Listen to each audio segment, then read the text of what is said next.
नमस्कार, मी आरती Kulkarni. One India मराठीमध्ये तुमचं स्वागत आहे. महाराष्ट्राच्या विधानसभा निवडणुकांचा निकाल लागला, पण त्यानंतर आता सत्ता स्थापनेचं नाट्य काही केल्या संपत नाहीये. मुख्यमंत्री कोण, महत्वाची खाती कुणाकडे, यावरून बरेच वाद आहेत. या सगळ्या राजकारणाबद्दल बोलण्यासाठी आपल्या सोबत आहेत ज्येष्ठ पत्रकार आणि राजकीय विश्लेषक हेमंत देसाई सर. सर, खूप खूप स्वागत आहे तुमचं वन इंडिया मराठीमध्ये.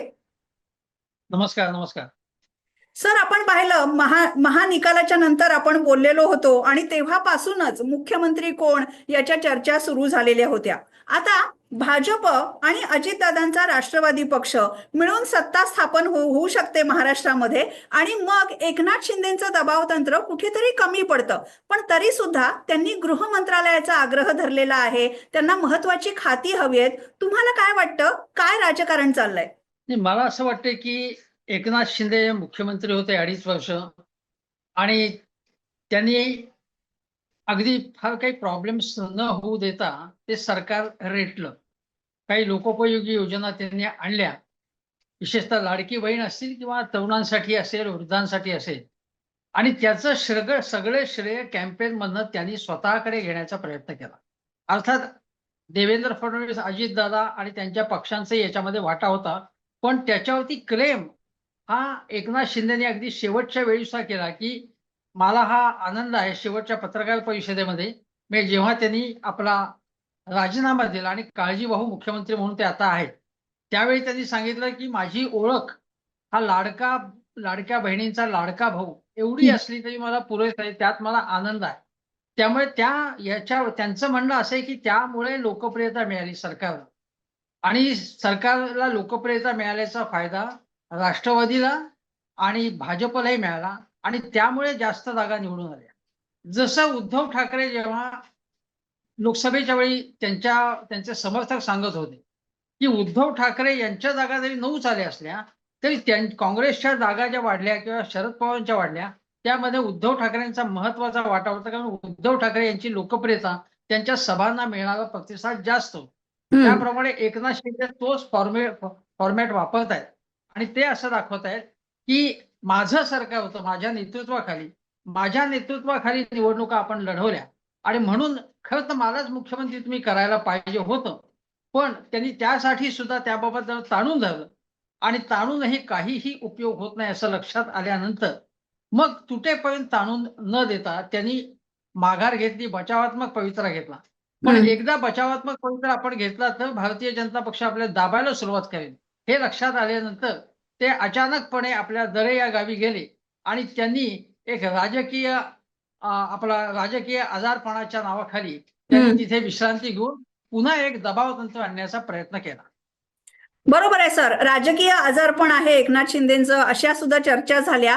आता उपमुख्यमंत्री पद जर घ्यायचं असेल तर ते घ्यायची एकनाथ शिंदेची तयारी नाहीये, कारण अजितदादांच्याकडे महत्वाची खाती असतील. त्याबरोबरच देवेंद्र फडणवीस यांचं नाव मुख्यमंत्री पदासाठी कायम होऊ शकतं. मग अशा वेळेस एकनाथ शिंदेकडे काय पर्याय राहतात असं तुम्हाला वाटतं? माझ्या माहितीप्रमाणे आणि माझ्या मते की उपमुख्यमंत्री पद, हे बघा, देवेंद्र फडणवीस यांनी उपमुख्यमंत्री पद घेतलं, कबूल आहे. पण त्याच्या अगोदर 2.5 वर्ष महाविकास आघाडी सरकारचं सरकार होतं आणि त्यात मुख्यमंत्री उद्धव ठाकरे होते. त्याच्या अगोदर देवेंद्रजी मुख्यमंत्री होते. त्यामुळे मध्ये एक गॅप होती.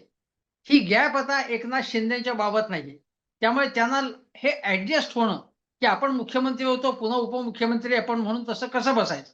जर आपण ते उपमुख्यमंत्री म्हणून सुद्धा बसले नाहीत तर मग त्यांच्या जागी दादा भुसे असतील का, त्यांच्या जागी उदय सामंत असतील का, आणि मग ते जर उपमुख्यमंत्री म्हणून बसले तर पक्षावरची आपली पकड ढिली होईल का, हाही त्यांच्या मनात प्रश्न आहे. त्यांनी श्रीकांत शिंदे यांचं नाव रेटून पाहिलं, पण त्याला भारतीय जनता पक्षानेच ते धुडकावून लावलं पूर्णपणे.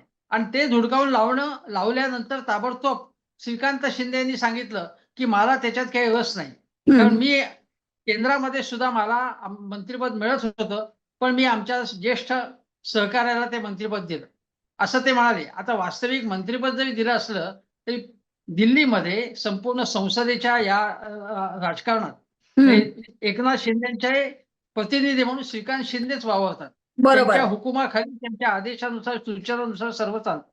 पण हे नाव जर कदाचित पसंती पडणार नाही आणि केवळ भाजपच्याच नाही किंवा अजितदादांच्याच नाही, तर आपल्या सहकाऱ्यांच्या म्हणजे एकनाथ शिंदेचे जे सहकारी ज्येष्ठ सहकारी आहेत त्यांनाही ते रुचणार नाही की ते परत आपल्याकडे घराणेशाही आहे आणि त्यामुळे त्यांना प्रायोरिटी दिली असं म्हटलं जाईल. आता बरोबर श्रीकांत सर, शिंदे का हवे होते?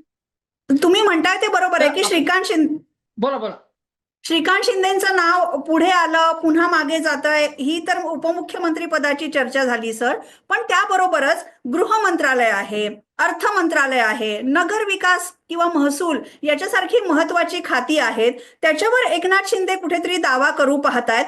गृह मंत्रालयाचं काय सर? कारण मुख्यमंत्री जर देवेंद्र फडणवीस झाले तर गृह मंत्रालय त्यांच्याकडे राहू शकतं, अजितदादांकडे अर्थ खातं जाऊ शकतं, पण तरी सुद्धा एकनाथ शिंदेंना गृह मंत्रालयच हवं आहे. याचं काय कारण आहे?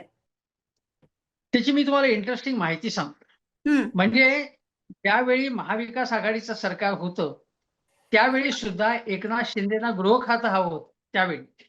आणि त्यावेळी वाटप असं झालं की ते राष्ट्रवादीला देणं भाग पडलं आणि म्हणून मग अनिल देशमुख व दिलीप वळसे पाटील हे गृहमंत्री झाले. पण त्यावेळी सुद्धा त्यांना एकनाथ शिंदे हवं होतं. दुसरं एक कारण असं आहे, दुसरी एक फॅक्ट अशी आहे की एकनाथ शिंदे मुख्यमंत्री झाले तेव्हा सुद्धा त्यांनी मागणी केली की मला होम द्या. म्हणजे मुख्यमंत्री आहे शिवाय मला होम द्या. कारण देवेंद्र फडणवीसांनी होम आपल्याकडे ठेवलेलं होतं तर मला का नको असं त्यांनी म्हटलं होतं. आता ही मागणी करण्याचं कारण असं आहे की गृह खात्याच्या अंडर खूप अधिकार आहे. एक तर पोलिसांच्या बदल्या या त्यांच्या कक्षेमध्ये येतात.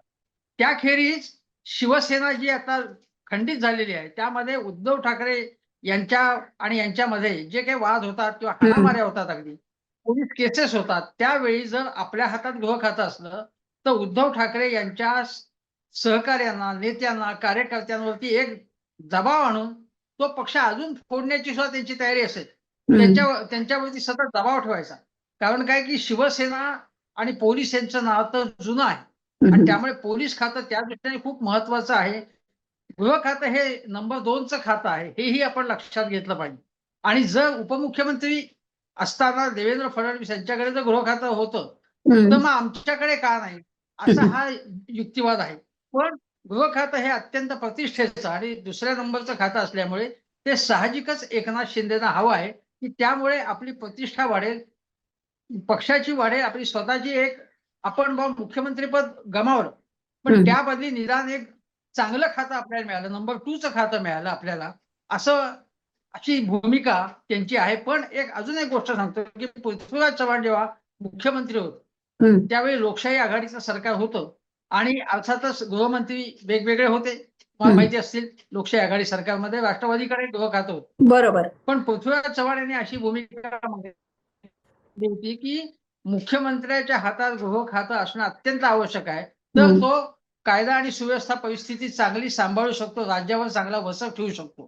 तर ते म्हणाले होते आणि हीच त्यांची भूमिका वेगळी होती. त्यांची भूमिका स्वच्छ कारभाराची होती, त्यासाठी त्यांचे आग्रह होते. एकनाथ शिंदेची भूमिका अशी आहे की हे प्रतिष्ठेचं खातं आहे आणि आम्ही 57 जागा आम्हाला मिळालेल्या आहेत आणि म्हणून आम्हाला हे खातं मिळणं अपरिहार्यपणे तुम्ही ते दिलं पाहिजे आणि भारतीय जनता पक्षाची त्याला तयारी नाही. बरोबर सर. भारतीय जनता पक्षाची तयारी नाही, त्याच्याबरोबरच या निवडणुकीमध्ये लाडकी बहीण योजनेची चर्चा झाली. तुमची मुलाखत याआधी जेव्हा आम्ही घेतली होती तेव्हाही आपण त्याबद्दल बोललो. आता सरकार असं म्हणतंय की आम्ही जर सत्तेत आलो तर आम्ही तुम्हाला 2100 रुपये देऊ. म्हणजे या महायुती सरकारने महिलांना आधीच आश्वासनं देऊन ठेवलेली आहेत. जर लाडकी बहीण योजनेतून काही पैसे द्यायचे असतील, निधी द्यायचा असतील तर तो कुठून आणायचा हाही एक प्रश्न असेल आणि म्हणून सुद्धा एकनाथ शिंदेंना महत्वाचं खातं लागणार. लाडकी बहीण योजनेची अंमलबजावणी करण्यासाठी अर्थ खातं हे एकनाथ शिंदेकडे त्यांना कदाचित हवं असेल. पण अर्थ खातं हे दादांकडेच राहील अशी शक्यता जास्त आहे. याचं कारण असं आहे की लाडकी बहीण या योजनेमध्ये आता बघा की निवडणुका झाल्याबरोबर त्याने एक अटी टाकल्या आहेत त्याच्यामध्ये आणि हा आकडा कमी करण्यासाठी काही अटी टाकल्या आहेत. कारण त्यांना हे लक्षात आलेलं आहे की 46,000 कोटी रुपये दर वर्षाला अशी जर तजवीज करायची असेल तर फार कठीण जाईल. मग बाकीच्या योजनांमधला कात्री लावायलाच लागेल. त्यामुळे अजितदादा प्रथम या योजनेला विरोध करत होते किंवा त्यांचं खातं विरोध करत होतं आणि सातत्याने अजितदादांच्या खात्यामधनं बातम्या येत होत्या की ज्या प्रकारे योजना जाहीर होत आहेत आणि ज्या प्रकारे खर्च आणि खर्चाची उधळपट्टी होते, तेव्हा काहीतरी शिस्त लावावी लागेल. एवढंच नव्हे तर अजितदादा म्हणाले होते, की 15 एकर पेक्षाही जास्त 50-50 एकरवाल्या ज्या जमिनींच्या मालकीन हा. बाई आहेत, त्या सुद्धा लाडकी बहीण योजनेचा फायदा घेत आहेत आणि मी कपाळावरती हात मारून घेण्याची माझी पाळी आलेली आहे, असंही अजितदादा म्हणाले. अजितदादा काही प्रमाणात तरी वित्तीय शिस्तीचा आग्रह करतात. पण माझ्या मते फडणवीस आणि अजितदादांना कदाचित असं वाटत असेल, की शिंदेंच्याकडे जर सगळा कारभार झाला तर सवंग योजना जाहीर करून राज्याचं दिवाळं काढण्यासाठी ते ताबडतोब ते काही ना काही करतील की राज्याचं दिवाळं निघेल अशी भीती त्यांना वाटत असावी. बरोबर. सर, निवडणुकीच्या आधी आपण पाहिलं तर देवेंद्र फडणवीस यांनी काही युट्यूब चॅनेल्सना मुलाखती दिलेल्या होत्या आणि महाराष्ट्रासाठी माझं व्हिजन काय आहे हे त्यांनी मांडलेलं होतं. आणि यामध्ये मुंबईचा विकास, धारावी सारखे प्रकल्प, मेट्रोचे प्रकल्प, इन्फ्रास्ट्रक्चर फार महत्वाचं आहे. मग नगर विकास खात्याच्या बद्दल जर काही तडजोड करायची झाली की नगर विकास खातं एकनाथ शिंदेंना द्यावं, जे मुख्यमंत्र्यांकडेच खरं तर राहायला हवं, तर मग तिथे तर सुद्धा काय होणार? सगळीच खाती महत्वाची आहेत आणि त्यामुळे मोठा पेच आहे. नाही, माझ्या माहितीप्रमाणे महसूल खातं हे एकनाथ हम्म, शिंदेना हवं आहे, गृह खातं हवंय, हम्म, नगर विकास तर हवंच आहे. पण हम्म, MSRDC हे एक खातं आहे आता वेगळं आणि त्यामध्ये बजेट खूप मोठ्या प्रमाणात आहे. हम्म, सरकारचा जो जास्तीत जास्त प्रकल्पांसाठीचा पैसा हा या MSRDCच्या माध्यमातून खर्च केला जातो. ते हम्म, अत्यंत महत्वाचं खाते. पूर्वी सिडको महत्वाचं होतं. आता गेल्या काही वर्षात यांनी इतके प्रकल्प हाती घेतलेले आहेत हम्म, मेट्रोचे, रस्त्यांचे, की या या MSRDC असेल किंवा दुसरी काही खाती आहेत त्यांची या संदर्भातली, त्यांचा आर्थिक संपूर्ण जो काय ताळेबंद आहे तो आता बरोबर. भुसभुशीत व्हायला लागलेला आहे, तो विस्कटायला लागलेला आहे. पण तरी देखील या नगरविकास किंवा या नगरविकास कदाचित मुख्यमंत्री म्हणजे देवेंद्र फडणवीस स्वतःच्या हातात ठेवतील. पण MSRDC हे खातं जे आहे हे हम्म, नक्की माझ्या मते त्यासाठी ते एकनाथ शिंदे आग्रही राहणारच. पण हम्म, आग्रही त्यासाठी राहिले नाहीत, तर त्यांच्याकडे ज्याला आपण मलईदार खाती म्हणू, ती हम्म, मलईदार खाती म्हणजे PWD म्हणजे सार्वजनिक बांधकाम खातं त्यांना हवंय, हो. महसूल हवा आहे आणि नगरविकास आणि MSRDC शिवाय होम मिनिस्ट्री हवी. यासाठी त्यांचा आग्रह आहे. आता जास्त मागण्या केल्या, त्याच्यातल्या 1-2 मागण्या जर सोडून दिल्या, तर किमान काही आपल्या पदरात पडतं हे हम्म, एकनाथ शिंदेना माहिती आहे. त्यामुळे या नेगोशिएशनसाठी ते हालचाली करतायत, धडपड करतायत. कारण सरकारवर आपला काहीतरी ठसा उमटवण्याची गरज आहे. कारण या आधारे त्यांना आपला जनाधार सुद्धा वाढवायचा आहे आणि असा जनाधार त्यांना वाढवायचा असण्यात काही आश्चर्य नाही, काही हम्म. धक्कादायक नाही. हे कुठलाही राजकारणी अशाच प्रकारे हे करतो. हेमंत देसाई सर, हे सगळे खाते वाटपाचे गोंधळ आहेत. कोणतं खातं कोणाला मिळणार हे तर आपण बघूच, पण मुख्यमंत्री पदावरून एवढं सगळं राजकारण सुरू असताना तिकडे महाविकास आघाडीच्या गोटात काय चाललंय? विरोधकांचं काय म्हणणं आहे? नाही, विरोधकांना काय की विरोधक ऑब्व्हियसली हे एन्जॉय करतात ना. म्हणजे विरोधक टीका करतात की एवढं तुम्हाला राक्षसी बहुमत मिळालंय, पण तरी सुद्धा तुम्ही सरकार स्थापन करू शकला नाही. आणि काय म्हणाले होते अगोदर, एक तर लक्षात घ्या की निवडणुकीच्या अगोदर सगळ्या महाशक्ती म्हणजे महायुतीमधल्या सगळ्या नेत्यांनी सांगितलं होतं की ज्या क्षणी निकाल येईल त्याच्या दुसऱ्या दिवशी सगळी आमची प्रोसेस तयार असेल आणि आम्ही हम्म, सरकार स्थापन करू असं ते म्हणाले होते. महाविकास आघाडी उद्धव ठाकरेंच्या नेतृत्वाखाली सरकार स्थापन झालं, त्या सगळ्या प्रोसेसला 1 महिना गेला होता. हम्म, आणि तेव्हा या लोकांनी टीका केलेली होती भाजपच्या मंडळींनी. आता अर्थातच विरोधी पक्षाला खुलं मैदान मिळालेलं आहे टीका करण्यासाठी आणि त्यामुळे ते टीका करतात. शिवाय सुषमाताई अंधारे यांनी एक हम्म, ट्विट केलंय, त्यामध्ये त्याचा आशय असा आहे की विनोद तावडेंचा गेम फडणवीसांनी केला हम्म, आणि आता जर एकनाथ शिंदेना गृह खातं मिळालं, तर ते एकनाथ शिंदे भाजपचा म्हणजे भाजपचा वरती प्रेशर आणतील, भाजपचा गळा दाबतील एक प्रकारे.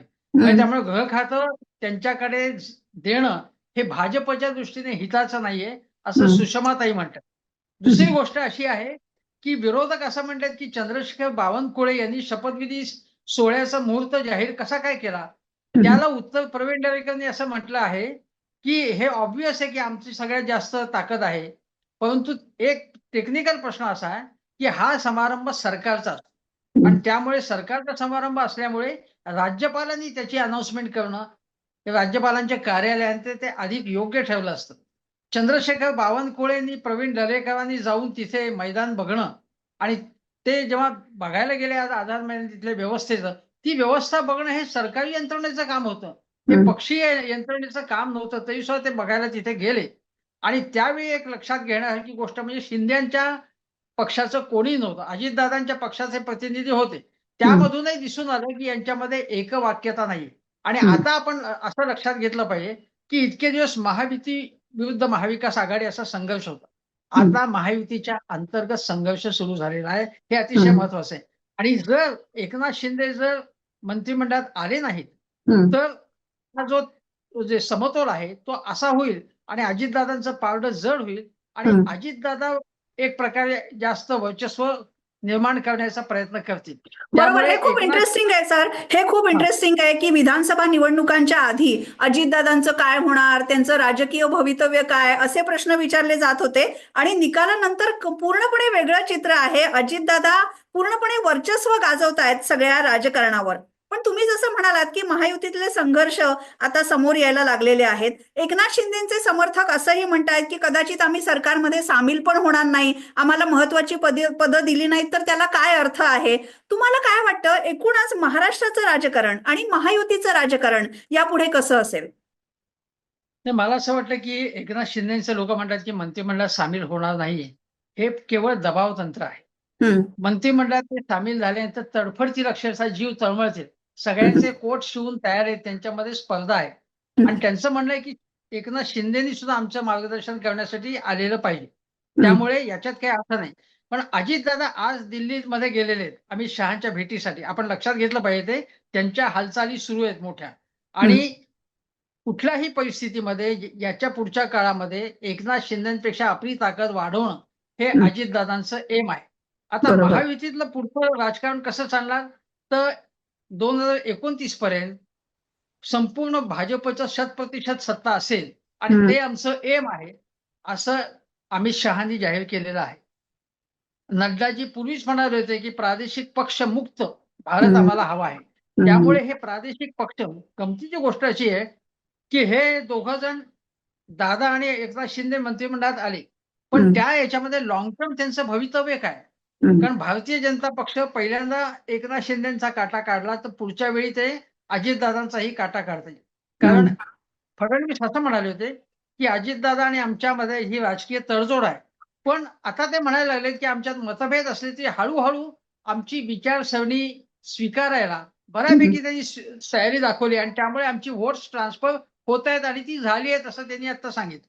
हम्म. मग जर अजितदादांना आपली विचारसरणी पकडून ठेवायची असेल, तर भारतीय जनता पक्षाने त्यांच्यामध्ये मतभेद अधिकाधिक रुंदावतील.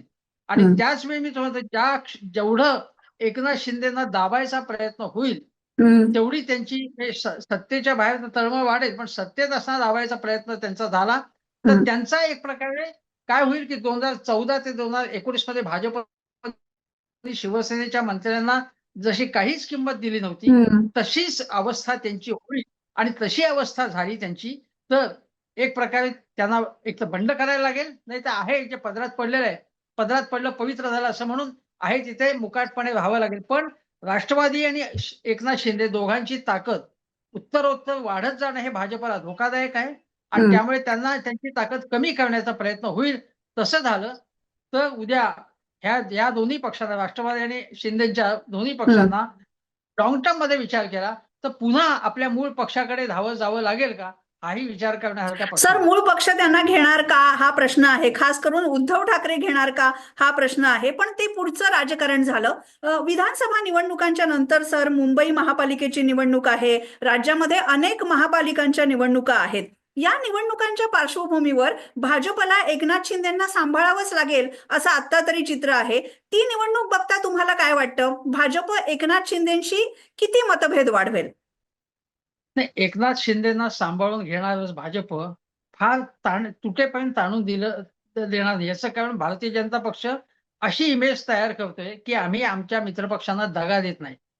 आणि उद्धव ठाकरेंची किंवा यांची टीका जी असते की हे मित्रपक्षांना वापरून फेकून देतात, आम्ही तसं करत नाही. आम्ही नितीश कुमारांची ताकद नसताना त्यांना मुख्यमंत्री केलं.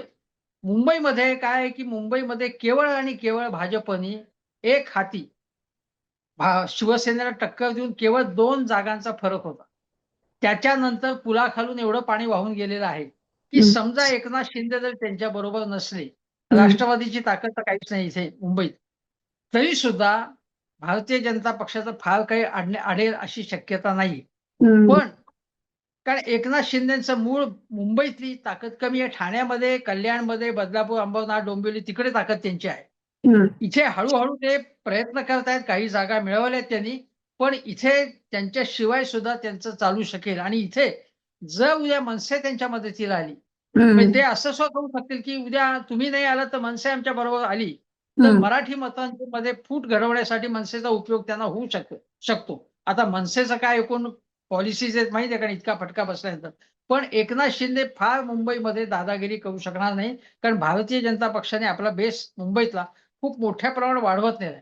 अर्थात नाशिकमध्ये त्यांना एकनाथ शिंदेची गरज थोडीशी भासू शकेल, कारण नाशिक जिल्ह्यामध्ये त्यांची थोडीशी ताकद आहे.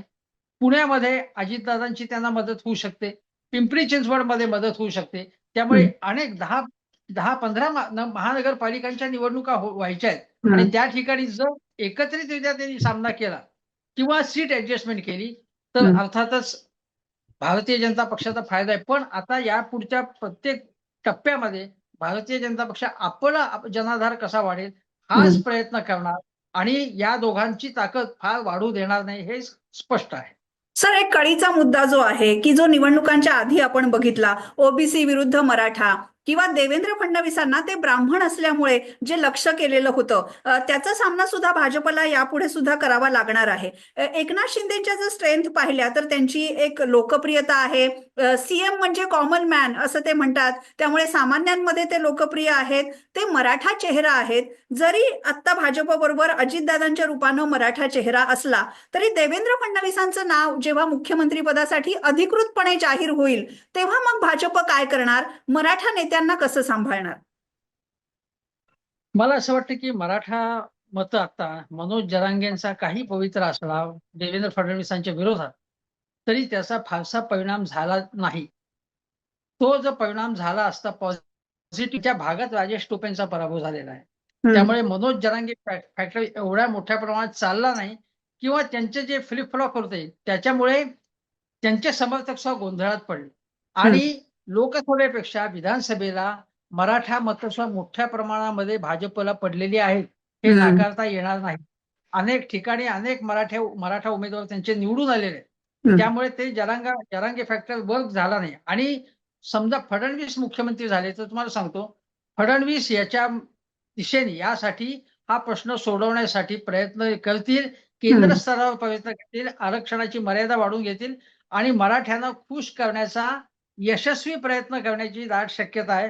आणि तसं जर झालं, कारण मनोज जरांगेंचं सुद्धा जेव्हा फडणवीस मुख्यमंत्री होते, मी तुम्हाला सांगतो फडणवीस स्वतः त्यांना भेटायला सुद्धा जाऊ शकतात आणि ते भेटायला फडणवीसांनी पुढचं पाऊल टाकलं तर त्यांना नाही म्हणता येणार नाही, कारण हे राजकारण आहे. शेवटी मनोज जरांगे सुद्धा राजकारण काही करत नाही, अशातला काही भाग नाही. तेव्हा बरोबर. फडणवीस राजकारण करणार आणि अगोदरचा जो आता गेल्या 2-3 वर्षातला इतिहास जो मागे टाकण्याचा प्रयत्न करतील की आपण काही ना काही करण्याचा प्रयत्न करू असं दाखवण्याचा शर्थीचा प्रयत्न ते करतील. आणि त्या क्षणी जरांगेंना आपली भूमिका सुद्धा कदाचित तसं जर झालं, पॉझिटिव्ह सिग्नल मिळाले तर बदलावी लागेल. बरोबर सर, म्हणजे आता तुमच्या बोलण्यावरून तरी असं दिसतंय की देवेंद्र फडणवीस यांचं नाव पूर्णपणे मुख्यमंत्री पदामध्ये आघाडीवर आहे. त्यांचा शपथविधी सुद्धा होईल. तो कधी, कसा, कुठे हे आपल्याला अधिकृत सूत्रांकडून कळल्याशिवाय याबद्दल काही बोलता येणार नाही. पण अगदी शेवटचा प्रश्न सर, महायुतीमध्ये एवढ्या सगळ्या घडामोडी होत असताना भारताचे आणि महाराष्ट्राच्या राजकारणात मुरलेले राजकारणी शरद पवार काय विचार करत असतील, त्यांच्या मनात काय चाललं असेल? मला असं वाटतं की त्यांच्या मनात म्हणजे त्यांनी पहिला जो कार्यक्रम घेतला कराडला गेले यशवंतरावांच्या इथे आणि ते म्हणाले की हा पराभव मी स्वीकारलाय, पण मी शांत बसलोय का, नाही तर मी इथे आलो नसतो. आता माझे दौरे सुरू होतील. त्यामुळे पहिला त्यांचा कार्यक्रम असेल की महानगरपालिकांच्या निवडणुकांमध्ये काहीतरी आपलं अस्तित्व निर्माण करणं. त्या ठिकाणी त्यांना फारसं यश मिळण्याची शक्यता नाही, कारण अजितदादा हे मोठं नाव त्यांच्याकडे नाही. कारण अजितदादांचं पिंपरी चिंचवड असेल, पुणे असेल, वेगवेगळ्या महानगरपालिकांमध्ये कोल्हापूर असेल, त्यांचं काही ना काही तिथे चाललेलं होतं, हालचाली चालू होत्या, संपूर्ण संघटना त्यांना माहिती होती. ती उणीव शरद पवारांना कुठल्याही परिस्थितीत आता जाणवणार आहे.